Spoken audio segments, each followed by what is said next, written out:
Hello बच्चों, मैं आज आप लोगों के सामने दोबारा से आया हूं और आज का जो चैप्टर है वो है इनकम डिटर्मिनेंट्स। और प्लीज मेरी वीडियो को आगे देखने से पहले चैनल को सब्सक्राइब करें, वीडियो पे लाइक का बटन दबाएं। तो फिलहाल तो हम दोबारा से स्टार्ट करते हैं कि जो चैप्टर का नेम है वो चैप्टर जो है income determinant and multiplier, chapter 8 class 12 macro economics का है। तो इसके अंदर हम पढ़ेंगे एग्रीगेट डिमांड और एग्रीगेट सप्लाई से कुछ जुड़े अन्य चीजें। तो वो सब चीजें जो है मैंने लिखी हुई हैं तो उनको बस आपको एक्सप्लेन करना है, तो आप प्लीज थोड़ा सा ध्यान से सुनते रहिए। और अगर आप लोग इसका स्क्रीनशॉट ले सकते हैं तो बड़ी खुशी की बात है, आप लोग प्लीज कॉपी पे लिख लीजिएगा। तो यहाँ पे कैसे मेजर करेंगे, aggregate demand equal to aggregate supply, यानी कि इक्विलिब्रियम लेवल का मतलब होता है जब किसी एक अर्थव्यवस्था के अंदर मांगी गई चीजें या खर्च करा गया किसी चीज के ऊपर और सप्लाई, यानी कि दो चीजें होती हैं, एक बायर और एक सप्लायर। बायर क्या होता है, जो माल खरीदना चाहता है, और सप्लायर कौन है, जो माल बेचना चाहता है। इसका मतलब किसी अर्थव्यवस्था के अंदर खरीदने वाले और बेचने वाले अगर दोनों के दोनों बराबर होंगे तो हमारा कौन सा पॉइंट होगा, वो इक्विलिब्रियम पॉइंट होगा, यानी कि एग्रीगेट डिमांड और एग्रीगेट सप्लाई दोनों बराबर होगा। ये हमारी इक्वेशन नंबर 1 है।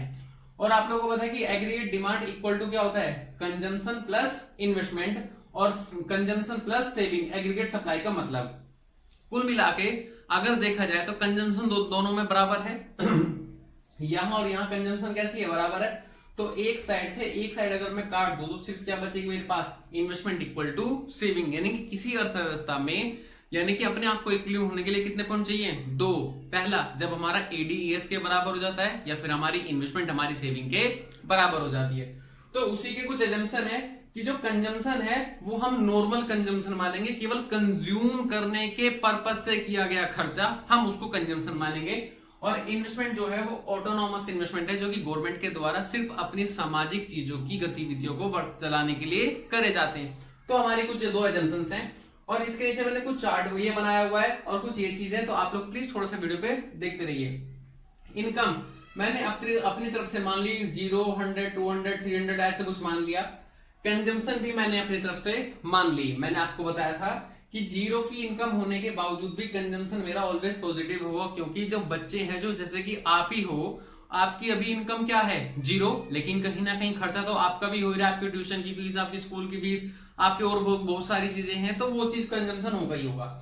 और सेविंग कैसे निकलती है, अगर मैं अपनी इनकम में से अपनी कंजम्पशन घटा दूं तो क्या निकल के आ जाएगी मेरी सेविंग, यानी कि 0 - 40 -40, 100 - 120 -20। इस तरीके से मैंने टेबल आप लोगों के सामने बनाई है। और इन्वेस्टमेंट, जैसा कि मैंने आपको बताया था कि ऑटोनॉमस, यानी कि इनकम के बढ़ने और घटने पर अगर जो हमारी इन्वेस्टमेंट ना बढ़ती है ना ही घटती है, उसको क्या बोला जाता है, ऑटोनॉमस इन्वेस्टमेंट। तो ऑटोनॉमस को मैंने जो है इक्वल अपना मान लिया 40। ऐसे ही एग्रीगेट डिमांड है, आप लोगों को बताएगा एग्रीगेट डिमांड का मतलब क्या होता है, C प्लस आई। तो C हमारा ये रहा और I हमारा ये रहा। 40 + 40 80, 120 + 40 इक्वल टू 160, और ऐसे ही मैंने अपनी कंटिन्यू टेबल करी है। और एग्रीगेट सप्लाई का मतलब होता है कंजम्पशन प्लस सेविंग। कंजम्पशन भी मुझे गिवन है और मुझे सेविंग्स भी गिवन है। 40 + -40 इक्वल टू 0, 120 - 20 100, और कुछ इस तरीके से मैंने निकाली है। क्लियर है बच्चों बात। तो बस ये टेबल है, और आप लोगों को इस टेबल के अंदर देखना क्या है, देखो स्टार्टिंग के जो ये पॉइंट्स हैं यहां तक क्या है, मेरी एग्रीगेट डिमांड हमेशा ज्यादा है कंपैरिजन टू एक्सेस, मतलब कि एग्रीगेट सप्लाई, यानी कि सप्लाई कैसी है मेरी, कम है, और मेरा खर्चा कैसा है, हमेशा ज्यादा। तो आप लोग इसे बोलोगे aggregate demand more than aggregate supply.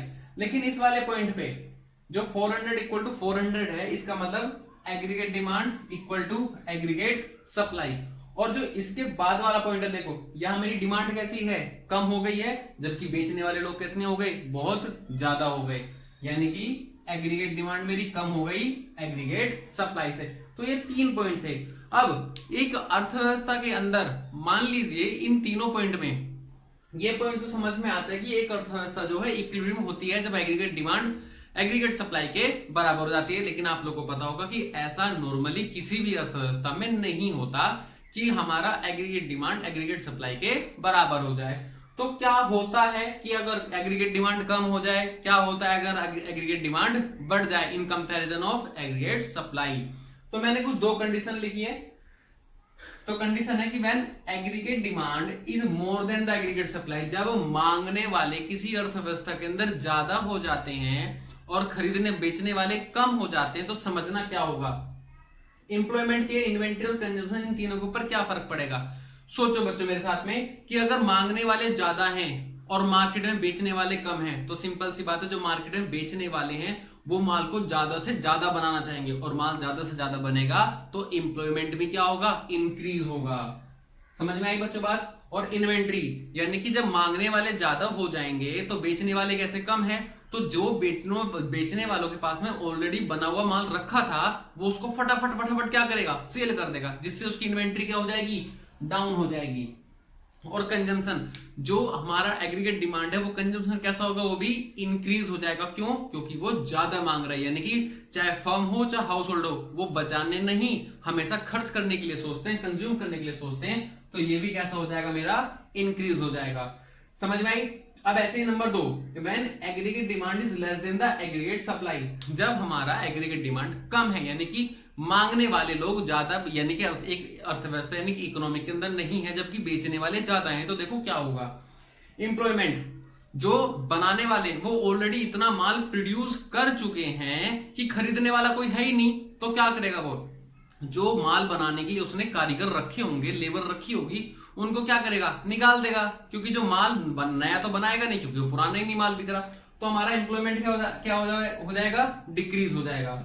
Inventory, जो माल ऑलरेडी मेरे पास बना बनाया रखा हुआ है वो बिचेगा, बिक तो रहा ही नहीं है, तो मेरी इन्वेंट्री क्या होगी, इंक्रीज होती चली जाएगी। क्यों, क्योंकि जब माल खरीदने वाला कोई नहीं होगा तो माल का क्या होगा, स्टॉक बढ़ जाएगा, ये भी हमारा क्या हो जाएगा, इंक्रीज हो जाएगा। कंजम्पशन, यानी कि जब एग्रीगेट डिमांड है ही नहीं, कम है, तो कंजम्पशन इंक्रीज होगा डिक्रीज होगा, बिल्कुल सही बोला, अब डिक्रीज हो जाएगा। ठीक है, क्योंकि एक अर्थव्यवस्था के अंदर जब हमारी एग्रीगेट डिमांड कम होती चली जाती है, इसका मतलब लोग खर्च करने के लिए नहीं सोचते, हमेशा बचाने के लिए सोचते हैं, तो सेविंग हमारी कैसी हो जाएंगी, इंक्रीज हो जाएंगी। आई होप से बात समझ में आ गई होगी। और नेक्स्ट वीडियो के लिए आप लोग मेरा चैनल को सब्सक्राइब करिए और वीडियो को लाइक करिए। थैंक यू बच्चों। उसी के आगे जो है मैंने आपको 2 तरीके बताए थे किसी भी चीज को इक्विलिब्रियम करने के लिए। पहला तरीका क्या था, AD इक्वल टू AS था, और दूसरा S इक्वल टू I था। तो AD और AS तो हमारा बराबर हो गया, पहली कंडीशन तो सेटिस्फाई हो गई। लेकिन जब हमारी किसी अर्थव्यवस्था के अंदर इन्वेस्टमेंट और हमारी सेविंग कैसी हो जाती है, दोनों की दोनों बराबर हो जाती हैं, तब भी हमारा पॉइंट कैसा निकल के आता है, इक्विलिब्रियम लेवल निकल के आता है। तो देखो, इन्वेस्टमेंट ये रही और सेविंग हमारी ये रही, तब भी इस लेवल पे आने के बावजूद क्या है, हमारा इक्विलिब्रियम लेवल है, यानी कि हमेशा ये वाली जो लाइन है, ये वाली लाइन हमेशा कैसे रहेगी, इक्वल इक्वल रहेगी। तो हमारा कैसा होगा, यानी कि दोनों ही कंडीशंस पे हमारी जो अर्थव्यवस्था है वो कैसी रहेगी, हमेशा इक्विलिब्रियम लेवल पे बनी रहेगी। Thank you.